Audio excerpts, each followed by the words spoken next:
헤브론교회 성도님들 안녕하십니까? 정진부 목사입니다. 오늘 이 시간에는 우리가 지금까지 살펴보았던 6번에 걸쳐서 살펴보았던 철로역정, 성교회, 성경공부 그 시간의 마지막 시간을 가지려고 합니다. 원래는 각 성교회 목사님들을 통해서 이 시간을 가져야 하지만 우리가 코로나 상황으로 인해서 여의치 않아서 이렇게 준비하게 되었고 제가 준비하게 되었습니다.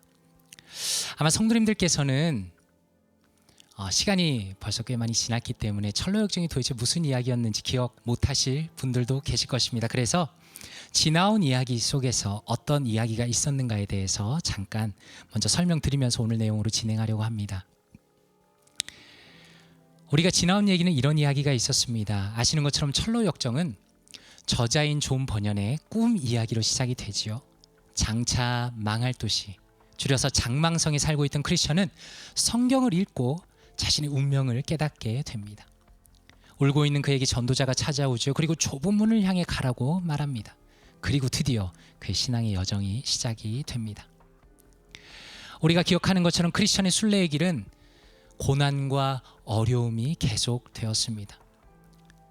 예를 들어 어떻습니까? 크리스천은 죄의 짐을 벗기 위해서 자신이 지금 지고 있는 그 죄의 짐을 벗기 위해서 세상의 방법과 법을 지키는 것을 사용하라는 세속 현자의 유혹에 넘어집니다.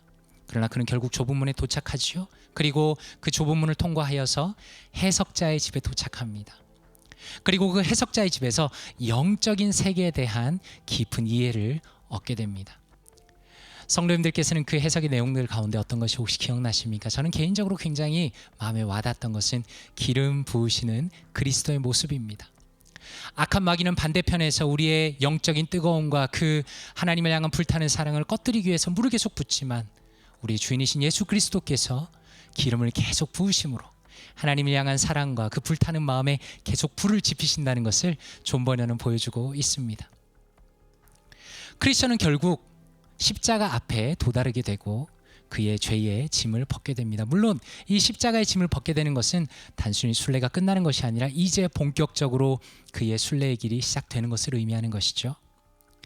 크리스천은 순례의 길 중에서 나태하고 거만한 사람들을 만나게 되었습니다. 그런데 그들의 유혹을 잘 이겨냅니다.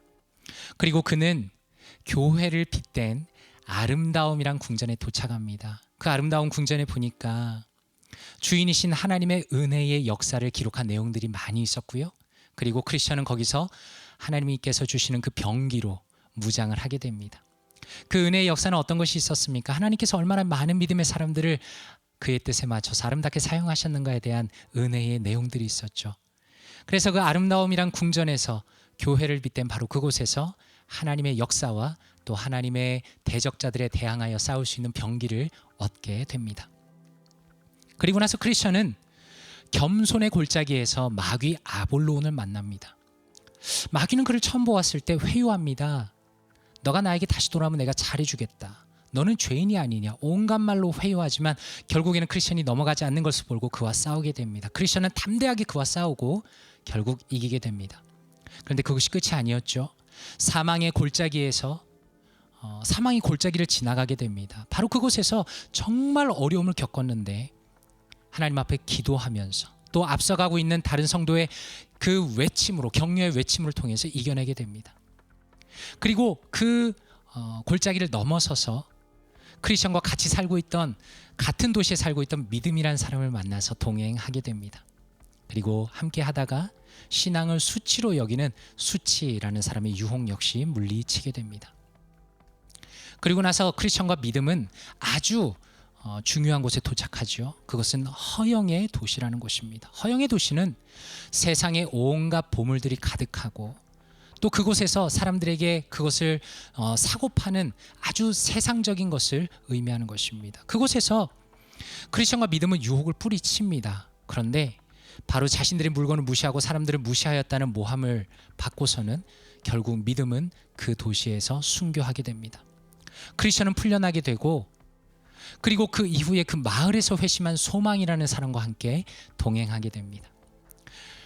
믿음과 소망, 크리스천과 소망은 부자로 만들어주겠다는 배교자인 데마의 유혹 역시 이겨내게 됩니다. 그리고 나서 크리스천과 소망은 더 큰 위기 속에 들어가게 됩니다. 그것은 헛된 확신이라는 사람의 유혹으로 인해서 의심의 성으로 들어가는 것입니다. 여기 의심의 성에서 둘은 정말 큰 어려움을 겪게 됩니다. 절망 거인에게 잡혀서 거의 죽을 지경이 되죠. 심지어 크리스천은 차라리 여기서 내 목숨을 끊는 것이 좋겠다라고 생각할 만큼 크게 절망하게 됩니다. 그러나 하나님의 은혜 가운데 약속이라는 열쇠가 이미 자신에게 주어졌고 그 열쇠로 모든 절망의 성의 문을, 의심의 성의 문을 열 수 있다는 것을 깨닫고 나서는 그 문을 다 열고 도망칩니다. 그리고 잘 도망친 이후에 거짓 사도의 유혹으로 잘못된 길로 빠지지만 성령님께서 나타나셔서 그들을 도와주십니다. 그들을 징계하시고 다시 길을 가도록 용기와 은혜를 베풀어 주십니다. 이것이 지난 시간까지 우리가 함께 보았던 선교의 성경 공부의 내용이었습니다. 그렇다면 이제 이어지는 이야기는 어떤 이야기가 이어질까요? 지금 성도님들께서 보시는 이 그림은 Pictorial Pilgrim's Progress라는 책에서 가져온 그림입니다. 이 한 사람을 보니까 뭔가 비웃는 듯한 모습이 보이죠. 크리스천과 소망이 믿음의 길을 갈 때 무신론자가 나타나서 그들을 비웃습니다. 무신론자는 어떤 사람입니까? 천국이 없다고 생각하는 사람이죠. 하나님이 없다고 생각하는 사람이죠. 천국이란 존재하지도 않는 것이라고 비웃습니다. 그러나 순례자들은 그의 말을 듣지 않기로 결심합니다. 또 둘을 따라온 무지라는 사람은 굉장히 교리적으로 접근합니다. 여기서 무지라는 건 아무것도 모른다는 뜻이 아니라 성경의 진리에 대해서 무지하다는 뜻이죠. 무지라는 사람은 어떻게 설명하는가? 자신은 선한 사람이고 또 율법을 지켜서 구원받을 것이라고 주장을 합니다. 그러나 순례자들은 사람의 순종이 아니라 그리스도께서 죄인을 위해서 순종하셨다고 무지를 향해 반박하게 됩니다. 결국 크리스천과 또 소망은 천성문 앞에 다다르게 됩니다. 그런데 그 천성문으로 가기 위해서는 죽음의 강을 건너야 했습니다. 존 버넷은 이것을 설명할 때 강의 깊이라는 것은 임금님에 대한 믿음에 따라 달린 것이다 이렇게 설명합니다. 이 강에서 크리스천은 건널 때 자신의 죄로 인해서 그리고 귀신들로 인해서 매우 괴로워합니다. 점점 몸이 잠깁니다. 그러나 소망이 그를 돕게 됩니다. 죽음의 강은 하나님을 의지하는 시험이라는 것을 소망이 크리스천에게 깨닫게 합니다. 결국 크리스천은 예수님을 바라보게 됩니다. 그리고 말씀에 다시 용기를 얻어서 결국 죽음의 강을 무사히 건너게 됩니다. 그 강을 건너고 났더니 2명의 빛나는 사람들이 그들을 영접하였습니다. 순례자들에게 천상의 즐거움을 알려주었습니다. 재림 때에 하나님과 함께 할 것임을 알려주었고 바로 이 2 사람은 심판의 때에 함께 배심원으로 참여할 것임을, 하나님께 구원받은 그 백성, 하나님의 백성이 얼마나 큰 영광을 누릴 것인가에 대해서 미리 설명해 줍니다. 그리고 나서 드디어 천군들이 큰 함성과 나팔 소리로 순례자들을 환영합니다. 대문 위에는 누가 환영합니까? 에녹과 모세와 엘리야가 그들을 반깁니다. 순례자들은 십자가 앞에서 받았던 증명서를 전달해 줍니다. 그리고 왕에게 그것이 전달이 됩니다. 왕의 명령에 의해서 그 천국의 문이 열립니다. 2 사람이 들어가니까 몸이 변화되었습니다. 그리고 의복이 황금같이 빛나게 되었습니다. 그 성은 태양처럼 빛나고 있었습니다. 존 버넷이 너무나 아름답게 묘사합니다. 순례자들은 수금과 면류관을 받았습니다. 그리고 천국의 문이 드디어 닫히게 됩니다. 흥미로운 것은 존 버넷은 이렇게 크리스천과 소망이 천국으로 들어간 그것으로 내용을 마치지 않고 그 뒤에 한 토막의 이야기를 더 넣어놓습니다. 그것은 무지에 대한 이야기입니다. 아까 우리가 기억한 것처럼 무지는 예수 그리스도의 공로가 아니라 자신의 선함을 가지고 구원받을 수 있다고 잘못 알고 있었던 사람입니다. 흥미로운 것은 무지도 크리스천과 소망을 따라왔습니다. 헛된 소망이라는 뱃사공의 도움으로 쉽게 죽음의 강을 건넜습니다. 그러나 천국문 앞에서 아무도 그를 환영해 주지 않았습니다. 무지는 이렇게 주장했습니다. 자신이 주 앞에서 먹고 마셨다라고 주장했습니다. 자신이 주를 알고 있다고 주장했습니다. 그러나 증명서가 없었습니다. 왕은 무지를 밖으로 내던지도록 명하였고요. 결국 그는 지옥으로 던져지고 말았습니다. 존 버넷은 철로역정을 기록하면서 성경의 내용을 깊이 이해하고 그리고 많은 성경 구절들을 인용해 놓았습니다. 그래서 저 역시 이 철로역정을 준비하면서 성경 공부를 준비하면서 그 부분을 염두에 두었습니다. 존 버년이 어떤 장면에서 어떤 성경 구절을 인용하였는지, 그리고 그것을 우리에게 어떻게 적용할 것인지에 대해서 간단하게 4가지 정도로 살펴보도록 하겠습니다. 인용된 성경 구절입니다. 전도서 10장 15절 말씀입니다. 한번 같이 읽어보면 좋겠습니다. 시작. 우매한 자들의 수고는 자신을 피곤하게 할 뿐이라 그들은 성읍에 들어갈 줄도 알지 못함이니라. 히브리서 10장 39절 말씀입니다. 우리는 뒤로 물러가 멸망할 자가 아니요 오직 영혼을 구원함에 이르는 믿음을 가진 자니라. 이렇게 말씀합니다. 이 말씀은 크리스천과 소망이 무신론자를 만나서 나누는 대화 중에 인용한 성경 구절입니다. 적용해 보겠습니다. 무신론자는 한때는 신앙을 고백했던 사람 같습니다. 그러나 결국에는 그가 전혀 믿음을 가지지 못했음을, 다시 말해서 죽은 믿음을 가졌다는 것을 존 버년은 밝히고 있습니다. 그는 신자들을 말할 때 위선자라고 비난하는 사람이었습니다. 성도는 어떻게 해야 됩니까? 성도는 이런 무신론자의 유혹에 절대로 흔들리지 말아야 합니다. 이런 사람은 너무나 많기 때문입니다. 하나님을 믿지 않는 사람은 너무나 많습니다. 우리가 이미 배운 성경의 말씀들을 믿음으로 확고히 붙들어야 하는 것입니다. 그리고 난 3구절 더 인용하고 싶습니다. 2번째입니다. 에베소서 1장 17절 말씀입니다. 한번 같이 읽어보면 좋겠습니다. 시작. 우리 주 예수 그리스도의 하나님 영광의 아버지께서 지혜와 계시의 영을 너희에게 주사 하나님을 알게 하시고 너희 마음의 눈을 밝히사 그의 부르심의 소망이 무엇이며 성도 안에서 그 기업의 영광의 풍성함이 무엇이며, 이렇게 말씀합니다. 크리스천과 소망이 무지와의 대화 중에서 인용하는 부분입니다. 그리스도가 누구신지를 밝히 알기를 원한다라는 이 바울 사도의 간절한 기도가 그리스도에 대해서 전혀 무지한 무지의 와의 그 대화 속에서 나타납니다. 어떻게 적용할 수 있겠습니까? 무지는 어땠습니까? 앞에서 말씀드린 것처럼 자신의 선한 행위들이 그리스도를 통하여 의롭다 여김을 받게 한다고 주장하였습니다. 즉 인간이 의롭다 여김을 받기 위해서는 하나님의 은혜와 인간의 행위가 협력을 해야 한다고 주장했다는 것입니다. 그러나 우리는 기억해야 합니다. 인간은 전적으로 부패하였습니다. 인간의 모든 행위는 여전히 하나님 앞에는 부족하고 허물이 많은 것일 뿐입니다. 그러므로 행위가 아니라 오직 믿음으로만 의롭게 된다는 것을 반드시 기억해야 한다는 것입니다. 참된 성도는 그 특징이 자신이 철저히 죄인이라는 것을 깨닫는다는 것입니다. 우리가 하나님의 자녀가 된다, 하나님의 백성이 된다는 것은 내가 대단한 사람인 것처럼 각성해서 되는 것이 아니라 내가 하나님 앞에 철저히 죄인이구나 라는 것을 깨닫고 그 회심을 하게 됩니다. 그런데 아주 흥미로운 것은 이 해설서를 쓰신 김홍만 목사님이 잘 설명하신 것처럼 거듭난 이후에는 어떻습니까? 그러면 거듭난 이후에는 내가 이제는 대단한 사람이라고 생각합니까? 그렇지 않습니다. 오히려 내가 계속적으로 하나님 앞에 죄인이라는 것이 성화의 원리로 작용합니다. 성령님께서 우리 자신을 보게 하십니다. 우리가 얼마나 죄인인가를 보게 하십니다. 또 우리가 하나님 앞에서 죄인이라는 그 사실 때문에 경건한 두려움이 일어나며 바로 그럴 때일수록 성도는 예수 그리스도를 꽉 붙들게 되는 것입니다. 그런 맥락에서 우리가 하나님을 배우는 그날까지 오직 예수 그리스도가 우리의 영혼의 닻이 되며 그분을 붙들게 되는 것이 성도의 가장 큰 특징이라 말할 수 있습니다. 세 번째입니다. 이사야서 43장 2절입니다. 같이 한번 읽어보겠습니다. 내가 물 가운데로 지날 때에 내가 너와 함께할 것이라.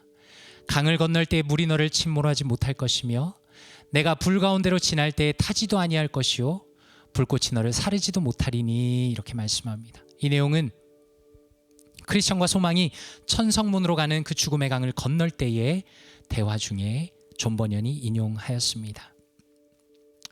어떻게 적용할 수 있을까요? 우리가 아는 것은 죽음의 강을 건너는 가장 어려운 순간에도 성도는 오직 그리스도를 붙들어야 한다는 것입니다. 어떤 분들은 죽음을 쉽게 생각합니다.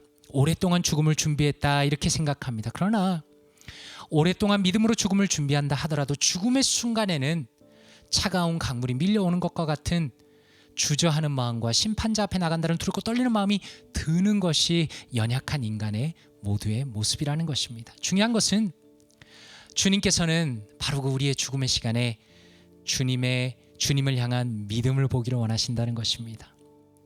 그러므로 죽음을 맞이할 때 성도는 우리 죄를 위해서 죽으시고 의롭다 여김을 위하여 다시 사시고 승천하신 하나님의 우편에 계신 예수 그리스도를 더 의지해야 한다는 것입니다. 죽음의 순간이야말로 마치 크리스천이 예수 그리스도를 본 것처럼 예수님께 우리의 모든 시선을 집중해야 하는 그 순간이라 말할 수 있는 것입니다. 그래서 존 번연이 이 말씀 구절을 인용한 것 같습니다. 그리고 네 번째로 말씀 인용된 구절입니다. 요한계시록 19장 9절 말씀입니다. 이렇게 말씀합니다. 같이 한번 읽어보겠습니다. 천사가 내게 말하기를 기록하라. 어린 양의 혼인잔치에 청함을 받은 자들은 복이 있도다 하고 또 내게 말하되 이것은 하나님의 참되신 말씀이라 하기로 이렇게 말씀합니다. 이 말씀 구절은 크리스천과 소망이 천성문을 향해서 나아갈 때에 천성문 그 바로 앞에서 존 번연이 인용한 말씀입니다. 어떻게 적용할 수 있습니까? 존 번연은 크리스천의 그 행동을 묘사할 때 천국문 앞에서 증명서를 제시하였다고 묘사하였습니다. 크리스천이 존 번연이 묘사한 것처럼 증명서를 언제 받았는가는 사실 책 앞쪽에 나옵니다. 크리스천이 십자가 앞에서 이 증명서를 받게 됩니다. 이 증명서는 모든 성도의 마음에 있는 구원의 은혜의 증거라고 김홍만 목사님 해석을 해놓으셨습니다. 참 좋은 해석이라고 생각합니다. 성도는 십자가를 통해서 주신 구원의 감격을 늘 마음에 품어야 한다는 것입니다. 누가 들어갑니까? 누가 천국에 들어갑니까? 예수 그리스도를 사랑하며 예수 그리스도에 대해 감격하며 그분의 은혜에 대한 그 감사가 넘치는 바로 그 사람이 그 구원의 감격을 가지고 마치 증명서를 가진 것처럼 하나님의 나라에 들어간다는 것입니다. 그 영광스러운 마지막 날을 사모하면서 십자가의 감격을 품고 살아야 한다는 것을 존 번연은 이 내용을 통해서 우리에게 알려주고 있습니다. 이제 철로 역정을 정리하기 원합니다. 사랑하는 성도님들 어떠셨습니까? 어떻게 철로 역정을 정리할 수 있을까요? 저는 5가지 정도로 이 철로 역정을 마무리하고 싶습니다. 첫째로 크리스천의 삶은 긴 순례의 길입니다. 참으로 이 길이 짧지가 않죠. 장망성에서 출발해서 하나님의 나라로 들어가는 그 순간까지 수많은 어려움들과 수많은 과정들이 필요했습니다. 그것은 우리가 신앙을 생각할 때 단거리 경주가 아니라 장거리 경주로 생각해서 늘 하나님을 가까이 하며 꾸준히 신앙생활을 하고 모든 어려움을 이겨나가야 된다는 것을 이해할 수 있습니다. 둘째로 마지막 목표인 천국을 향해 달려가라는 것입니다. 마지막 목표는 어떻습니까? 존 번연은 분명히 천국을 제시하면서 그 아름다운 모습을 묘사하면서 우리가 바로 그것을 향해 달려가야 된다고 분명히 묘사하고 있습니다. 우리의 마음 가운데도 우리의 마지막 목표인 천국을 놓지 말고 그것을 늘 마음에 품고 소망하면서 달려가야 한다는 것입니다. 그리고 세 번째로 수많은 유혹들에 끊임없이 대처해야 한다는 것입니다. 제가 철로역정을 보면서 목회자로서 느낀 것은 굉장히 교리적인 책이라는 것입니다. 물론 이제 요약한 책이나 혹은 만화로 된 철로역정은 이런 부분이 많이 삭제되어 있겠지만 그러나 철로역정의 그 원래 취지는 성도가 자신의 신앙생활 동안 겪는 모든 교리적인 어려움들과 심리적인 내용들과 영혼의 어려움들과 그 모든 것들을 아주 상세하게 묘사해 놓았습니다. 그것은 우리가 수많은 어려움들에 대처해야만 하며 그것을 또 배워야 한다는 것을 의미하고 있습니다. 그리고 네 번째로 평생을 옆에 두고 읽을 보화와 같은 책이다, 이런 생각이 들었습니다. 사랑하는 성도님들께서는 철로역정을 한 번 보셨습니까? 2번 보셨습니까? 저는 3번 정도 본 것 같습니다. 그런데 참 보면 볼수록 이 내용이 보화와 같은 책이다, 그런 생각이 듭니다. 예를 들어서 이 책을 다양하게 사용할 수 있겠죠. 저 같은 경우는 우리 청년들과 함께 이 내용을 가지고 북클럽을 하였는데 정말 재밌게 하였습니다. 우리의 신앙의 지도를 삼아서 우리 신앙의 교훈을 삼아서 평생을 옆에 두고 읽을 보화와 같은 책이다라는 생각이 들었습니다. 마지막으로 하나님께서 성도 모두를 끝날까지 지키시기를 하는 마음이 들었습니다. 왜 그렇습니까? 참으로 이 수많은 고난 가운데, 수많은 어려움 가운데 크리스천도 많이 넘어집니다. 그러나 결국에는 하나님의 은혜로 고비 때마다 다시 일어서서 천국문까지 달려갑니다. 바로 이러한 하나님의 은혜와 그 성도의 인내가 우리 사랑하는 성도님들과 또 저의 인생 가운데 있었으면 한다, 그런 생각이 들었습니다. 이렇게 해서 철로역정 마치면서 광고 2가지 정도가 있습니다. 첫째로는 아시는 것처럼 헤브론교회 35주년을 맞이하여서 우리가 여러 가지 기념 행사를 하고 있습니다. 코로나 상황으로 인해서 조금 지연되긴 했지만 그 중에 하나는 철로 역정을 기반으로 해서 동영상을 제작하실 수 있습니다. 가족끼리 하셔도 되고요, 성교회 안에서 하셔도 되고요, 또 친한 성도님들끼리 같이 하셔도 되고요, 구역 안에서 하셔도 됩니다. 셀폰이나 다른 장비를 이용하셔서 간단하게 철로 역정의 어떤 장면을 이렇게 연극이나 영화처럼 꾸며주셔서 목회자들과 사무실로 보내주시면 또 나중에 심사하여서 상을 주시기로 결정했다고 들었습니다. 또 두 번째로 성교의 성경 공부는 계속됩니다. 비록 우리가 함께 만나지는 못하지만 다음 성교의 성경 공부는 2단 특강입니다. 4주 동안 우리 김영래 목사님께서 진행하실 예정이니까 많이 기대해 주시고 또 기도해 주시면 좋겠습니다. 그래서 마무리하기 원합니다. 기도로 마무리하기 원합니다. 3가지 기도 제목을 정했습니다. 헤브론교회 성도님들을 매일 말씀으로 붙들어 주시기를, 또 위기의 순간마다 성령님의 도우심을 의지하기를, 우리의 순례의 길을 주님의 도우심으로 능히 감당할 수 있기를 3가지 정도로 기도했으면 좋겠습니다. 제가 한번 기도하고 성경 공부를 마치도록 하겠습니다. 기도합니다. 사랑과 은혜가 풍성하신 아버지 하나님, 주님의 은혜에 감사드립니다. 지금까지 우리가 철로 역정을 함께 읽으면서 함께 묵상하면서 크리스천이 걸어왔던 그 길을 보게 하시고 결국에는 하나님의 나라, 그 아름다운 곳에 들어가는 그 영광의 장면까지 함께 나누시도록 하시니 감사합니다. 하나님, 은혜를 더하여 주시옵소서. 우리의 삶의 여정이 참으로 쉽지 않지만 크리스천이 주님의 은혜를 의지하여서 그 모든 역경을 이겨낸 것처럼 하나님, 우리의 삶이 믿음의 수많은 역경들을 이겨내기 원합니다. 하나님을 의지하기 원합니다. 성령님의 도우심을 얻기를 원합니다.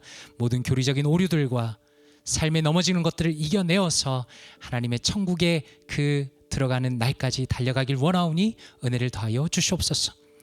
사랑하는 성도님들 매일매일 말씀으로 붙들어 주시고 하나님을 더 가까이 하게 하시고 이 믿음의 여정을 걸어갈 때에 지치지 않고 그 길을 갈 수 있도록 우리 헤브론교회 모든 성도님들 붙들어 주시옵소서. 주님께서 이 모든 내용들 지금까지 인도하심을 감사드리며 살아계신 예수 그리스도 이름으로 기도드리옵나이다. 아멘.